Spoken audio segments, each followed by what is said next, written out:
O siya, bago lahat, ako nga pala si Potpot. At ito nga pala yung munti kong kwento para sa inyo. Dahil meron nga pala kami seminar sa school. Dito nga pala sa seminar ay marami kang matututunan. Dito mo tatagpuan yung mga aral na kung saan hindi mo natatagpuan sa school. Dahil marami ka pa talagang makukuha rito sa mga seminar. Pero bago yun, shoutout nga pala sa mga ka-schoolmate namin. Mula first year hanggang third year, fourth year, second year.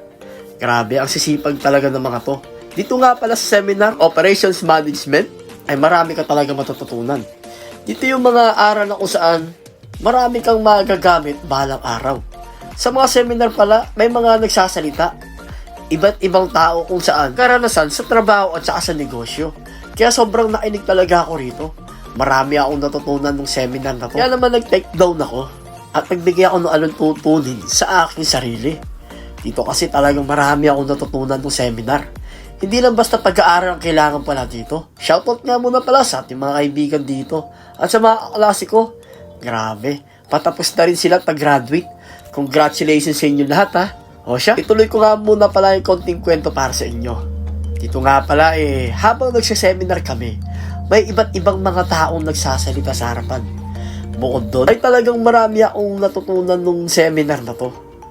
Again, sa seminar, iba-ibang mga tao ang nagsasalita sa harapan.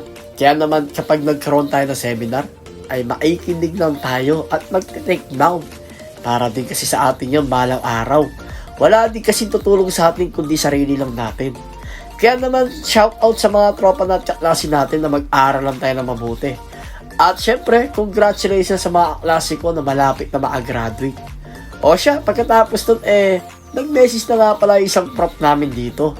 Kung saan talagang pinakita at pinasilayan niya sa amin kung yung mga dapat makuha at maging aral namin sa Operations Management. Isipin mo, 4 na taon yun. 4 na taon na kung saan gugugulin mo araw, gabi, ulan, at pagod sa iyo. Kaya naman mag-aral tayo ng mabuti. Dahil meron ang kasabihan na ang tunay na buhay kapag hindi ka nakapagtapos ng pag-aaral. Sabi nga ng isang seminar namin dito, pangarap mo nga, pero hindi mo naman hinahakbangan. Wala rin kwenta. Kaya naman talagang pag nangarap tayo, hakbangan natin. Bukod sa hakbangan natin, ay gagawin natin na application sa buhay natin. O paano? Maraming salamat sa inyo sa mga operations management dito sa Colero Subic.